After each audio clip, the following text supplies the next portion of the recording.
It's been quite a while since I made my last video.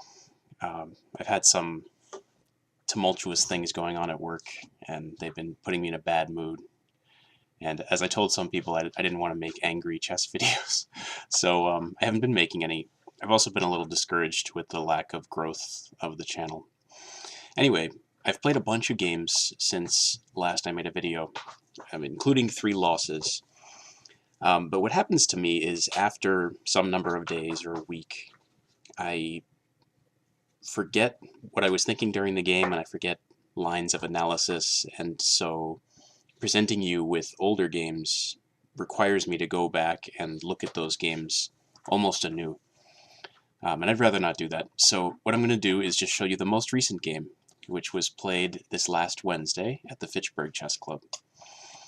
I had the black pieces, and the white ones were played by Larry, who is a Class A player, and in particular a Class A player who has beaten me in the past. So a dangerous player. He had white, as I said, and he led with d4. I played knight f6, c4, g6, and after knight c3, d5, we have an opening called the Grunfeld defense, which I've talked about a few times in the past. I have been experimenting with this recently and have to admit that I haven't done very well. White took on d5, and after knight takes d5, played e4, and this is sort of the normal way to play the Grunfeld.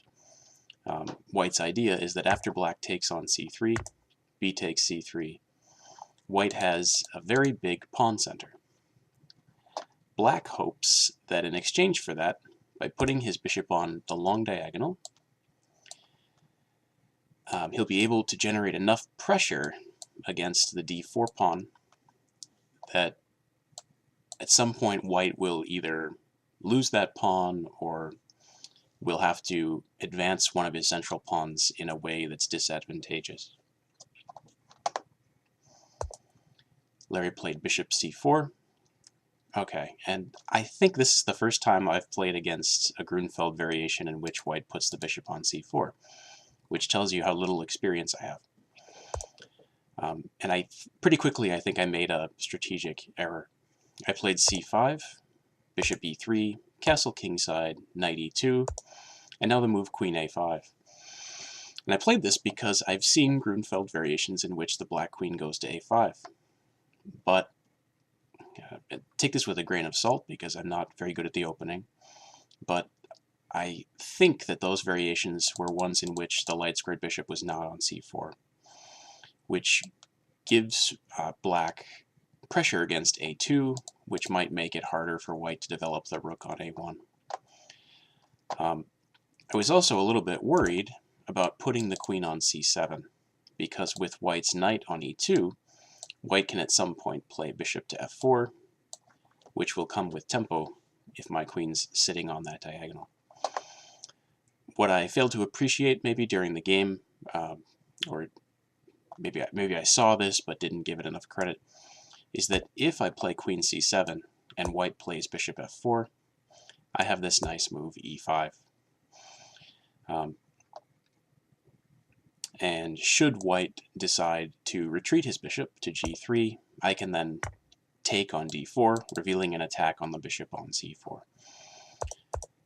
And the reason that black may not play e5 in general is that white, I think that white might respond to it with d5, creating a protected passed pawn, which will be a nuisance for black for the rest of the game. Okay, so here's my first mistake. I should probably have put the queen on c7, but I chose a5 instead. White castled kingside, knight c6. This is a pretty natural square for the knight, putting more pressure on white's center. And Larry played f4, a very ambitious move, and one I was looking at during the game. And my thought was that after this move, I can now play queen c7, and there is no bishop f4. But again, I didn't really have to worry about that move. And so it turns out that this queen a5 to c7 maneuver is a waste of time. And I think because of that wasted move, black's already in serious trouble, as we'll see shortly. But black has a threat, and that threat is to take on d4, and then take on d4 again, revealing the black queen's attack on the bishop on c4. And I think that operation would win a pawn. So Larry played rook c1, removing his rook from the long diagonal and protecting this bishop on c4 in that variation and putting some pressure on the queen on c7. I played rook d8, again a very natural move. There's a little bit of an issue here for black. Let's go back for a sec. Actually, maybe we can do it from here. Which is that should this light squared bishop move away? One sec. I think I have to show you this actually all the way back here. Okay. If we imagine black playing rook d8 and moving the light squared bishop away somewhere, I'm just picking the g4 square. Doesn't really matter. White's going to have this move queen to b3 with a double attack on f7 and b7. And I would love to respond to that with knight to a5, but unfortunately, because I played queen a5 instead of queen c7, I don't have knight a5, which is another reason to play queen c7 to begin with. Rook c1, rook d8. Okay, so now that my queen's back on c7, there isn't really a queen b3 threat because knight a5 meets it, and should white play bishop takes f7 after king to f8, there isn't anywhere good to put the white queen, and white is going to lose material. Rook d8, queen e1. This is a nice move. And I think here we get another bad move by me. I should probably play something like b6 as a way of developing this light squared bishop, or maybe, let's see, can I bring the bishop out to g4 right now? Possibly to trade it for the knight on e2. I mean, that would be the main idea, I think. Yeah, that's probably better than what I did, which is play e6. Larry played d5, and this turns out to be a really nice sequence of moves for white, so kudos to Larry for finding this. When black plays a6, the b6 square is weakened. And it just so happens that there are two black heavy pieces on that diagonal, a5, d8. On top of that, after white's d5, the natural move for black is knight a5. And after bishop d3, if white gets in this move d4, white's center is extremely imposing and extremely solid. So I felt obligated to play c4, bishop c2, so that at least there's some disconnection between the white pawns in the center.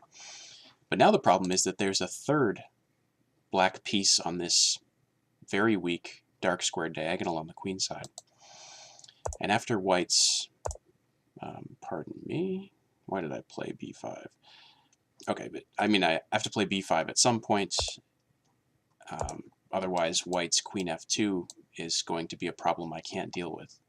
So b5, still queen f2 though, and this bishop is threatening to come to b6, where it's going to hit three black pieces. And if I move any one of those black pieces out of the way, there's still going to be a fork or a skewer on that diagonal. So I have to play rook b8 here.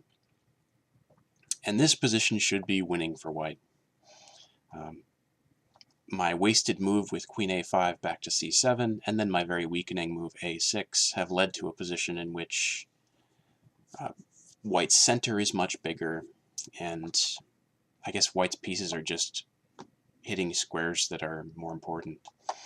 And white has a lot of pressure on the king side, and now should play the move f5. And I think if Larry had played this, he would have won in short order. The idea is that the f7 pawn is vulnerable, which means the queen and rook on the f file are going to cause black a lot of trouble. Larry played knight d4 though, and this is not a bad move. If we look at white's pieces in this middle game position prior to knight d4 and ask the question, which is white's worst piece? It's not the queen on f2 or the bishop on e3 or the rook on f1 or the bishop on c2, clearly. And it's not even the rook on c1, because that is performing some kind of a role defending the pawn on c3, and the pawn on c3 is keeping the bishop on g7 from realizing its potential. Additionally, the rook is putting pressure on the queen on c7. So white's worst piece is the knight on e2, and Larry chooses to improve it. And this brings up an important point I've talked about in the past, which is that if you have a very good position, even if you don't find the tactics or the medium-term attack that wins the game, if you keep improving your pieces, it'll tend to maintain at least a significant part of your advantage. Okay, I played e6 here. I think black is obligated either to play the move e5 or e6 as an attempt to counter white in the center and begin to take some of those pawns off the board. And this brings up a point about practical chess, which is that if I play the move e5, then after some move like knight f3 from black, or is that the move I was thinking of? It doesn't matter. There are options here for white, and the point is that white now has a protected passed pawn on d5 and has basically a good position through the middle game and the end game. And so if I want to get back in the game, I have to make some move which, if responded to incorrectly, allows me to actually get back in the game. The problem with e5 is that no matter which of white's options he picks, he has a long-lasting good position. So I played e6 instead, kind of hoping that white would take on e6, which is what happened in the game. What white should actually do, and did I mention this on the previous move? Yeah, okay, so white should have played f5 here, and again after knight d4, e6, white has this break f5. White's light-squared bishop is going to wake up, the rook and queen are going to wake up, and black's in serious trouble. And f5 can't really be responded to with e5. The white knight could just move out of the way here, in which case there's a protected passed pawn on d5. But white probably also just has f takes g6 and a capture on f7, and then bishop takes d4, and I don't see how black is going to respond to the threat to play bishop takes g7, followed by queen d4 check. Okay, so after e6, white again should play f5, but Larry instead took on e6, and this kind of allows black back into the game. I played f takes e6, and now black's doing everything in his power to stop this move f5 from appearing on the board. I wouldn't be surprised if white can still play it here and if it's still very good for him. But we're at least getting closer to the point at which black can say he's stopped it. Larry played e5 though, which is, in my opinion, not a very good move. So we've got two pawn moves in a row from white, which cause the position to go from winning for white to approximately equal, probably still favorable for white, but much closer than it used to be. After f takes e6, e5, it's now going to be pretty difficult for white to play f5. And because white's d5 pawn is no longer here, black has knight c6, offering a trade of the formerly terrible knight on a5 for the nice piece on d4. Larry played bishop to e4, but I get to trade a pair of pieces now. Knight takes d4, bishop takes d4. All right, and we're starting to see, I think, that if black can manage to trade these light-squared bishops, which he's very close to doing, the remaining pieces will be the pieces black wants on the board, let's say. Black already has some control over the d-file. It's not absolute control, but he has a head start. And black's dark-squared bishop is going to be maybe the better of the two bishops, because white's entire central pawn chain is on dark squares, whereas all of black's pawns are on light squares. But it turns out I can't play bishop b7 immediately. And what do you do when your opponent allows you to equalize, and you've struggled over the course of the opening and middle game to get an equal position? You immediately blunder, right? So I played bishop b7, allowing this skewer bishop b6 because I removed my rook's defense of the b6 square. Oops. Okay, and here I can try sacking the queen. I can play bishop takes, or not that one, sorry. I can play queen takes b6, queen takes b6, bishop takes e4, hoping that my two bishops will be able to jam things up enough that the white queen, that it at least will not be obvious to white how to win with his queen. But after queen takes a6, even though I can stick my light-squared bishop on the d3 or the d5 square, making it hard for white to get rid of the rooks, I think white's just going to play a4 at some point, open up the queen side, and then use the a and b files for his rooks, eventually trade off the rooks, and then the queen versus the two bishops should... you know, now that I think about it, maybe I don't know what I'm talking about. I was going to say the queen should win a pawn over here, but that pawn won't be on the board anymore. Okay, so maybe this was a way to try to hold for black. I'm sure it's winning. I'm sure a computer would win it, but maybe it's not totally obvious how white should do that. What I chose to play instead is queen to f7, just giving up an exchange. Alright, and now if white takes on d8 first, then after bishop takes e4, we get the same kind of situation. White will now retreat the dark-squared bishop, but this light-squared bishop for black can sit on d3 or d5 and make it hard for white to use his rooks. This is very similar to what happened in the game, except that black has retained an extra pair of minor pieces and retained what's known as the two bishops. Larry correctly, though, played bishop takes b7 instead, and after queen takes b7, bishop takes d8, rook takes d8, white's just up an exchange. This position is completely winning for white, because black definitely does not have compensation for a two-pawn material deficit.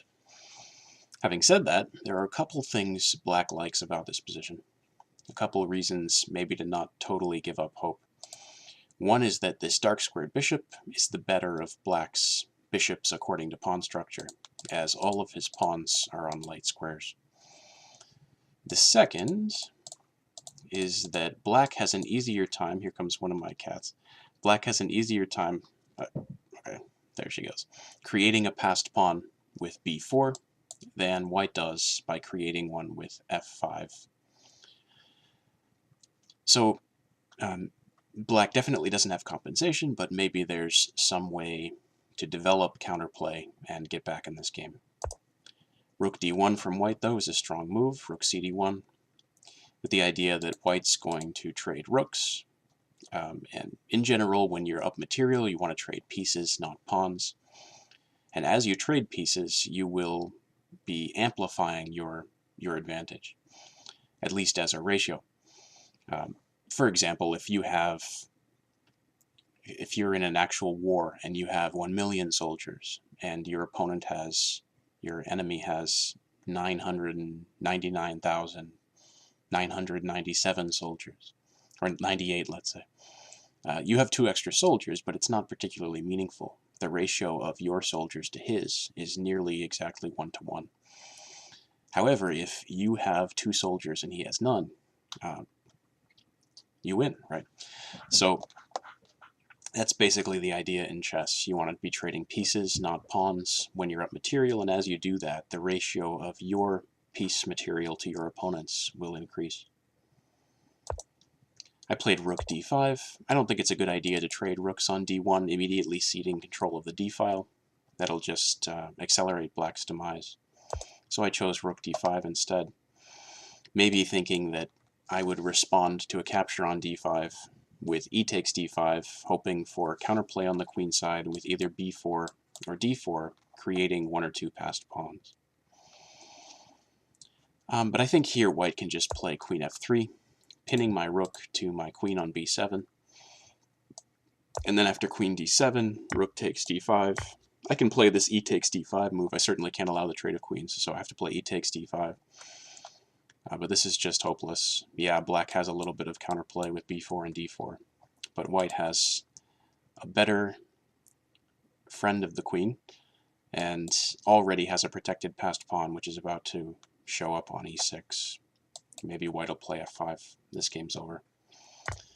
But Larry played, instead of queen f3, rook takes d5. And I chose not to take back with the e-pawn. That's because Larry isn't currently controlling the d1 square.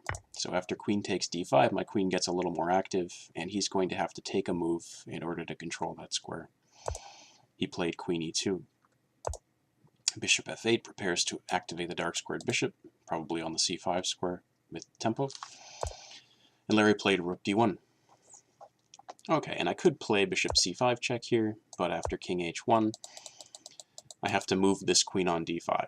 So bishop c5 comes with tempo, but then I immediately lose a move. And it's not going to take very many moves for white to launch his attack with the queen and the rook, probably against this weak e6 pawn, and win the game shortly afterwards. So in order to have any chance to come back, I have to play very energetically with black, and I have to make threats and just kind of hope that white decides to respond to those threats instead of attacking my king. I played queen c5 check instead. Larry played king f1. I don't know why f1. The king looks safer on h1. Black doesn't have any rooks left, so the back rank's not really an issue for white. King f1. I played queen a3. I don't have much here. I have to generate threats, so I'm just putting pressure on a2 and c3 is currently undefended. So if I can get white to take a move to defend c3, maybe I can make an argument that I'm playing with the initiative. Okay, but white here should not care about those queenside pawns and should just play queen to g4. The e6 pawn is about to drop with tempo. The rook is about to come help on the d7 square or the d8 square, and black's in big trouble. There's king f7 here, but then after rook d7 check, bishop e7, queen h3, hitting this pawn on h7.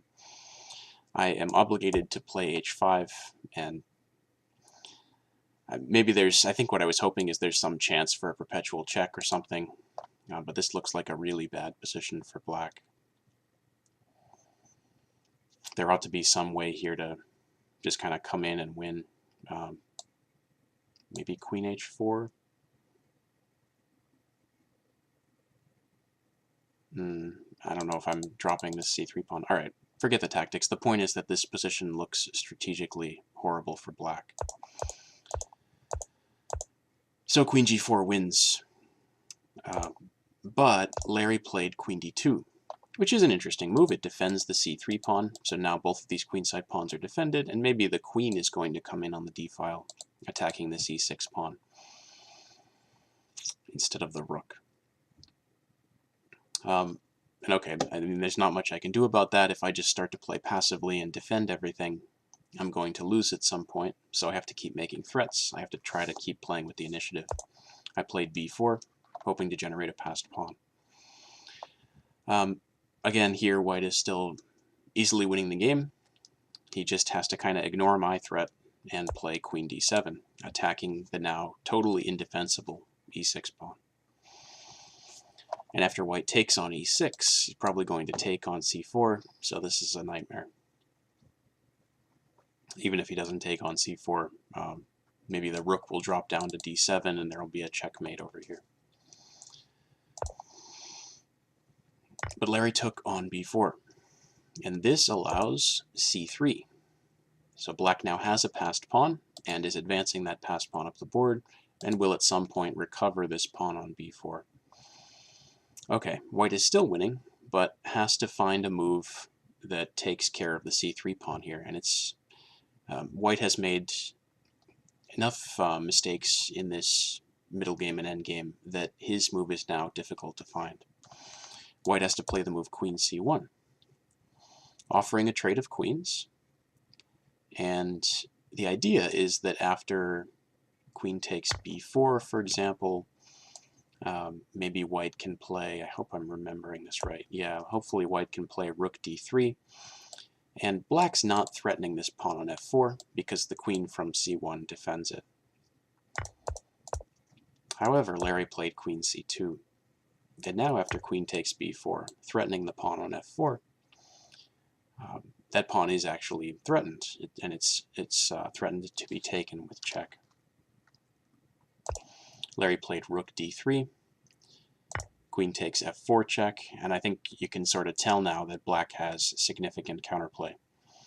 The white king is vulnerable. It should probably be sitting on h1, where it would not be checked right now. And if it goes to a dark square, maybe black's dark squared bishop is going to enter the game with tempo. Yeah, so Larry here has to play rook f3, and then I can, for example, take on e5, and the computer would probably still find a way to win here for white, because the queen and rook are going to be up against a vulnerable black king. But luckily for me, Larry played king to g1, which is a blunder. And after bishop to c5 check, black has forced checkmate. For example, king h1, queen f1 checkmate. So Larry resigned here. A badly played game by me, obviously, in the opening, and he sort of gave me my mistakes back in the late middle game and end game. And how do I avoid getting in this poopy position again in the future? I think one thing is I don't want to waste a move with this queen a5 to c7 thing. Probably just want to stick it on c7 to begin with. And then this weakening a6 move got me in a lot of trouble too. Okay, I hope you enjoyed the video, and I will make more in the future for you. I'd also like to continue with my endgame series at some point, which I'll do. Things have just been a little crazy recently. All right, have a good day.